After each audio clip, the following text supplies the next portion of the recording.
Hello, everyone. Welcome to Perspective Peak. I'm Leo. And I'm Mia. Welcome back, Peak Performers. So happy you're here, friends. But before we even start, Mia, can I ask everyone something? Of course, go ahead. Have you ever said sorry when you did absolutely nothing wrong? Someone bumps into you and you say sorry. You ask one small question. Sorry, quick question. You walk into a room. Sorry, even when nothing was your fault at all. Oh, that feeling. Saying sorry just for existing, for taking up a little bit of space. And if that's you, please don't worry. You're not weak and you're not doing anything wrong. You're probably just a kind, gentle person. But here's the secret we want to share today. That one little word said too often can quietly make you sound nervous and unsure, even when you're not. And that's exactly why this channel exists. Here at Perspective Peak, our goal is simple: to help you build winning habits, master your productivity, and level up your English, all at the same time. And today, we're going to fix this little sorry habit together, step by step, with simple phrases you can use tomorrow. And this one is so perfect for English learners. So many of us even say sorry for our English itself. Sorry, my English is bad. We're going to fix that exact moment today. And honestly, this topic changed my own life a little. When I started noticing my sorries, I realized I was apologizing for things like asking a question or speaking in a meeting. It was like I was saying sorry just for being there. So today isn't about becoming hard or cold. It's about being just as kind, but finally sounding as confident as you really are. Beautifully said. And don't worry about the English here, friends. This is friendly B1 level. Clear sentences, simple words, spoken at a comfortable speed. When we use a stronger word, we'll stop and explain it right away. You don't need to be perfect. You just need to be here. Let's grow together. Okay, Mia, the big question first. We say be confident, but what does that really have to do with one little word? Great question. Here's my favorite way to think about it. Imagine words are like clothes for your ideas. The same idea can wear different clothes. If you say, sorry, this is probably a silly question, but your idea walks into the room wearing small, nervous clothes, looking at the floor. But if you say, I have a question, the exact same idea walks in standing tall, looking people in the eye. Same idea, different clothes. And people react to the clothes. Oh, I love that. So sorry is like dressing your good ideas in nervous clothes. Exactly. And here's the key idea for today, and it's so freeing. This is not about becoming rude or cold. It's about swapping guilt for gratitude. Instead of sorry, we often say, thank you. And that one swap changes everything for your confidence and for how people see you. So today, we're going to practice the swap together. Beautiful. Okay, let me tell everyone my story because I am the king of unnecessary sorries. The king, tell us. So, a while ago, I arrived at a meeting 5 minutes late. Traffic, totally normal. And I walked in and immediately said, sorry, I'm so sorry. The traffic was terrible. Sorry to keep you all waiting. Sorry.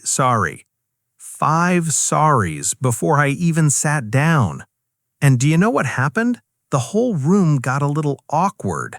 People felt they had to comfort me. It's fine, don't worry. I made my small lateness into a big, heavy moment, and I started the meeting from a weak, nervous place. Oh, I know that feeling. You apologize so much that other people have to take care of you. You know, I counted my own sorries once, 40 times in a single day. 40! And most of those times, I had done absolutely nothing wrong. 40? That's a sorry every 20 minutes. Exactly. It became background noise. And that's the danger. When sorry is automatic, it stops being kind and starts being a nervous habit. Exactly. And here's the science. Researchers have found that constant apologizing sends a status signal. Status just means your position or standing in a group.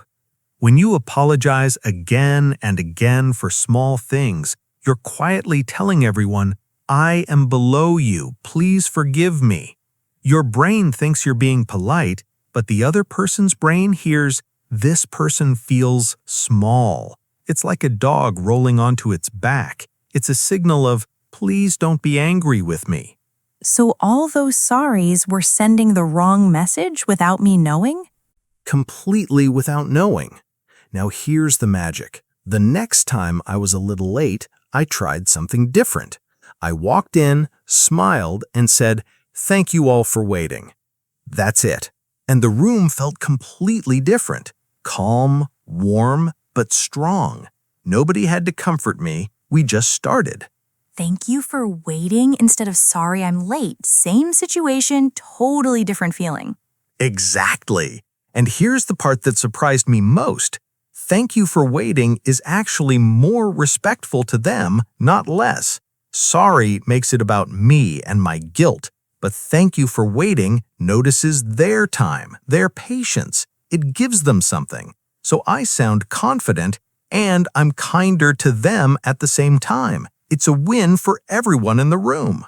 So you'd think apologizing is the polite choice, but the thank you is actually the more generous one. Yes, that's the twist nobody expects. The lesson is, when you swap sorry for thank you turn a moment of guilt into a moment of warmth, and you keep your confidence. For English learners, this is gold. It's one simple phrase, easy to remember, and it instantly makes you sound more natural and more sure of yourself. I'm already going to use that tomorrow. Okay, my turn. And my story is about messages, the sorry to bother you trap. Oh, I do this one too. So I needed to send a simple work message asking a colleague for a file, a normal, fair request. But look at how I wrote it. "Hi, so sorry to bother you. I know you're super busy. Sorry to ask, but when you have a tiny second, could you maybe possibly send me that file? So sorry again. Thank you." I read it back later and I counted 3 sorries and the word tiny and maybe and possibly all for a normal question. You apologized 3 times for asking for a file you needed. 3 times. And here's why that's a problem. Researchers talk about something called a competence gap. Competence means your skill, how good you are at your job. When you wrap a normal request in lots of sorries, the other person's brain starts to wonder, why is this person so nervous? Are they not sure they're allowed to ask? Maybe they're not very confident in their role. You actually create a small doubt about your skill, even though your skill is fine. Wait, so over-apologizing makes people quietly doubt how good I am at my job? A little bit? Yes. Each sorry is like adding a tiny drop of doubt. So I changed how I write. Now I write, "Hi, could you send me that file when you have a moment? Thank you so much." Clear, warm, polite, and strong. No sorries. And you know what? People reply faster and more happily because the message is easy and confident. So you can be polite without being apologetic. They're not the same thing. That's the whole secret. Polite means kind and respectful. Apologetic means I feel I did something wrong. You can be 100% polite with 0 sorries. The lesson is replace sorry to bother you with thank you for your time. You stay kind, you stay warm, but you stop sending those little drops of doubt. You know what's interesting? I bet the tiny, maybe, and possibly do the same thing as the sorries. Oh, they absolutely do. They're like cousins of sorry. Could you maybe possibly send me that file when you get a tiny second? Every soft little word is another drop of doubt. Another way of saying, I'm not sure I'm allowed to ask, but you have every right to ask for a file you need for your work. So drop them too. Could you send me that file when you have a moment? Is clear, kind, and confident. No softening, no shrinking. So it's not just the word sorry. It's the whole nervous costume around the request. Exactly. Take off the nervous costume and your normal, fair request stands there looking completely normal and fair. Polite, not apologetic. I'm writing that down. Okay, quick pause, because I want to tell everyone where we're going next. Ooh, a preview. So, you've heard about lateness and messages, but in a few minutes we're going to talk about the most important sorry of all, the one that English learners say constantly, the one that might be holding you back the most. We'll show you the exact phrase to use instead, and it will completely change how people respond to your English. So stay with us because this one is for you. This is my favorite part of the whole episode. But first, let's quickly make sure we're not throwing sorry away completely. Right, because sometimes you do need it. Exactly. We'll get there at the end. For now, just remember we're removing the unnecessary sorries, not all of them. Okay, Leo, the big one. Yes. So this is a scenario I see all the time, and maybe you'll recognize yourself. Imagine you're in a conversation in English, and you want to speak, but before you even start, you say, "Sorry, my English is not very good," or "Sorry, I can't speak English well," or mid-sentence you stop and say, Sorry, how do you say?" So many learners do this. They apologize for their English before they've even said anything. And I understand why. It comes from a kind, humble place. But here's the problem. When you say, "Sorry, my English is bad," you do two things. First, you tell the listener, "Lower your opinion of me before I start." And second, this is the science. You put your own brain into a fearful, nervous state. Researchers have found that anxiety, that nervous feeling, actually makes it harder to find words and speak smoothly. So the apology literally makes your English worse in that moment. It's like saying, "I'm going to fall," right before you walk across a bridge. Now you're shaking and you're more likely to fall. So, apologizing for your English actually damages your English in real time? In real time. The fear and the words come from connected places in your brain. So what do we say instead? Here's the swap, and it's beautiful. Instead of "Sorry, my English is bad," you say, "Thank you for your patience." Just that. Oh, thank you for your patience. That's so warm and so strong. Isn't it? Think about the difference. "Sorry, my English is bad" makes the listener feel a little awkward and makes you feel small. But "Thank you for your patience" is confident, it's kind, and it quietly tells the listener, "We're in this together and I'm doing my best." People respond so warmly to it. They lean in, they want to help you. And it treats your English as a journey, not a failure. Exactly that. And can I add one more thing? I've watched this happen in real life. Two learners with the exact same level of English. One starts every conversation with, "Sorry, my English is so bad," and people slowly start speaking slowly to them, almost like talking to a child. The other says, "Thank you for your patience," speaks with a calm smile, and people treat them like an equal, like an adult who happens to be learning. Same English, completely different respect. The only difference was the first word out of their mouth. So the apology actually changed how much respect they got. Completely. The lesson, and please remember this one, peak performers, never apologize for learning. You are doing one of the hardest, bravest things, speaking a new language. That deserves a thank you for your patience, never a sorry. Your English isn't a problem you need forgiveness for. It's a skill you're building, and that's something to be proud of. That honestly made me a little emotional. Okay, let's keep that warm energy. My next story is about saying no and the guilty sorry that comes with it. Oh, the sorry I can't come sorry. Yes. So, a friend invited me to an event I really couldn't attend. I was tired, I had work, it was a completely fair no. But look at my reply. Oh no, I'm so sorry, I feel terrible. I'm so sorry. I really wanted to come. Sorry, I'm the worst. Sorry.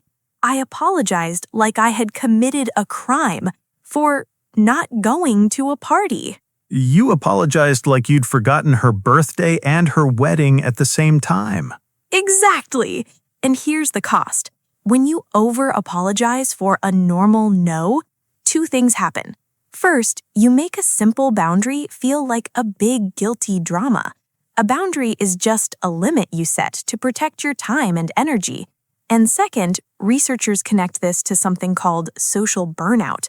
When every no costs you a mountain of guilt, you start saying yes to things you don't want, just to avoid that horrible guilty feeling. And then you're exhausted doing things you never wanted to do, all because you couldn't say a calm, simple no. So the over-apologizing actually pushes you to say yes too much? Exactly. The guilt becomes a trap.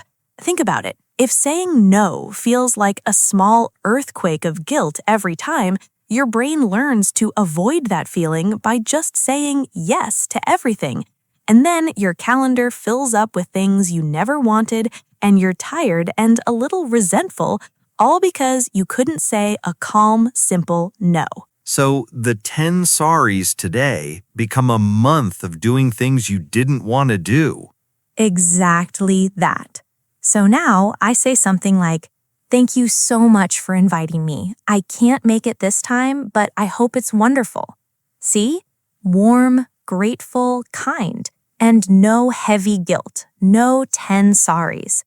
The lesson is, you can decline with gratitude instead of guilt. "Thank you for thinking of me" protects your warmth and your energy.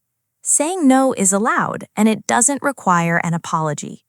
Decline with gratitude, not guilt. So good. Okay, last scenario, and this is the important balance. When you should say sorry. Yes, because we are not saying never apologize. That would be cold and wrong. Right. So here's the scenario. Imagine you really did make a real mistake. You forgot something important, or your error caused a colleague extra work. This is a genuine moment, and here, a real, honest sorry is exactly right. But there's a good way and a weak way to do it. The weak way is, "Oh, I'm so sorry, I'm so stupid, I always mess up, I'm the worst, sorry, sorry, sorry." That's not really an apology, it's asking the other person to comfort you. Oh, that's true. That kind of sorry makes them have to say, no, you're not stupid. Exactly. It turns your mistake into a moment about your feelings. The strong way, what researchers call a high-value apology, is short, honest, and focused on the other person. You say, "I'm sorry, I missed that deadline, and I know it made your week harder. Here's how I'll fix it." See the difference? It names the real impact, it doesn't drown in self-criticism, and it moves to a solution. So, a real apology is about them and the fix, not about you feeling bad. Perfectly said. The lesson is, save sorry for the moments that truly deserve it, and when you use it, make it count, clear, honest, and focused on impact and solution. When you stop spending sorry on tiny things, your real apology becomes powerful because people know you mean it. So, the fewer empty sorries you say, the more your real ones matter. Exactly. A word you use 40 times a day means nothing. A word you save for real moments means everything. Think of it like this. If you whisper all day, no one notices when you whisper. But if you're usually calm and clear, the one time you lower your voice and say, "I'm sorry, I got this wrong," everyone feels it. Your real apology lands with full weight because you didn't waste the word on tiny things. Okay, peak performers, let's turn all this into a clear plan, our step-by-step action plan. Yes! 4 steps, simple, and you can start today. Leo, step 1. Step 1. Catch your sorries. You can't change a habit you don't notice, so first just become aware. For a few days, simply count how many times you say or write sorry. Don't judge yourself, don't try to fix it yet, just notice. Why does this work?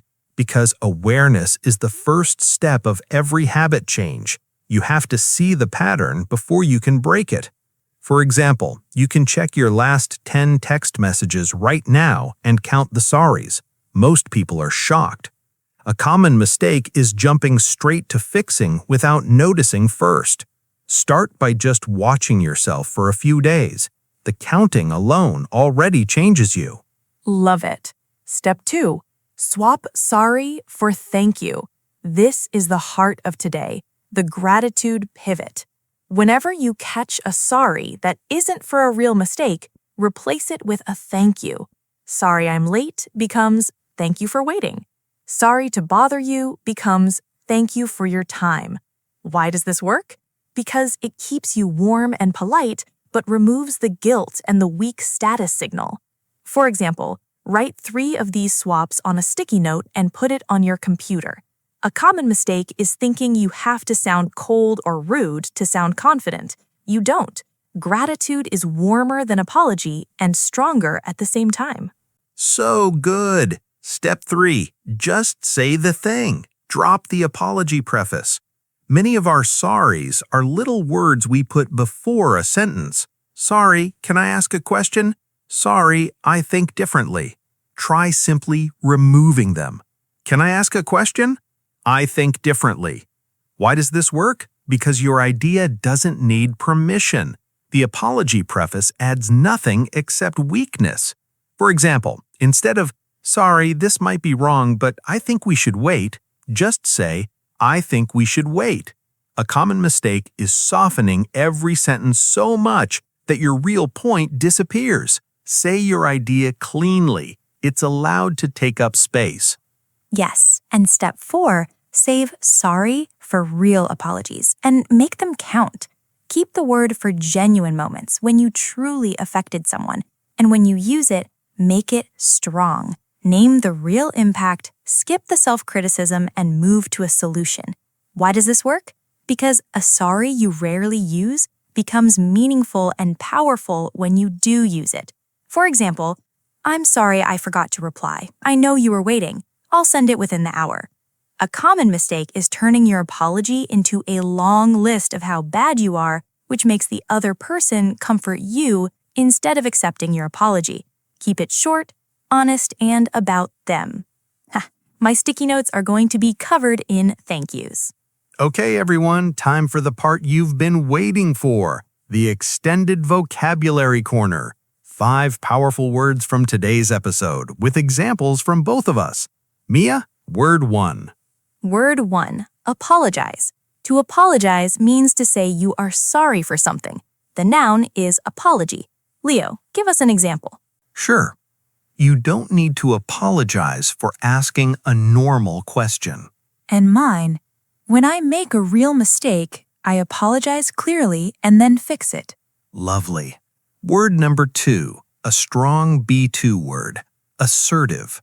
Assertive means confident and direct in a calm, respectful way, saying what you think without being aggressive. My example. She's very assertive in meetings, but she's still warm and kind. And mine, learning to be assertive helped me stop over-apologizing. Word number 3. Gratitude. Gratitude is the feeling of being thankful. It's the noun for thankful. My example, instead of guilt, I try to lead with gratitude. And mine, saying thank you for waiting shows gratitude and confidence at the same time. Great one. Word number 4, sincere. Sincere means real and honest, coming from your true feelings, not fake. My example, a sincere apology focuses on the other person, not on yourself. And mine, her thank you felt warm and sincere. And word number 5, Appreciate. To appreciate something means to feel thankful for it or to see its value. My example, I really appreciate your patience while I practice my English. And mine, I appreciate you taking the time to explain that. 5 words: apologize, assertive, gratitude, sincere, and appreciate. Use them this week, peak performers, and they're yours forever. And you'll remember them because they're tied to real stories and real feelings. A word with a story behind it is a word you keep. So here's the big lesson of today, friends. The little word sorry is not bad. But when we say it too much for things that aren't really our fault, it quietly makes us sound small and unsure. The simple fix is the gratitude pivot. Swap sorry for thank you. You stay kind and warm, but you sound calm, confident, and strong. And you save your real sorry for the moments that truly matter. And please be patient and kind with yourself. Yes, that includes not apologizing for your English. You are learning a whole new language, and that is brave and beautiful. Don't try to change every word today. Just pick one swap. Maybe thank you for waiting. And start there, one small change at a time. And tell us in the comments, what is one sorry you're going to swap for a thank you this week? Write it in English. We can't wait to read every single one and reply to you.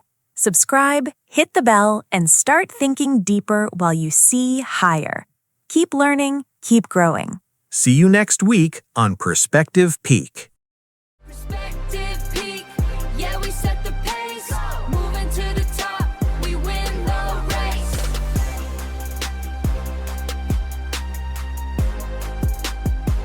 We win the race. Perspective peak, start thinking deeper while you see higher.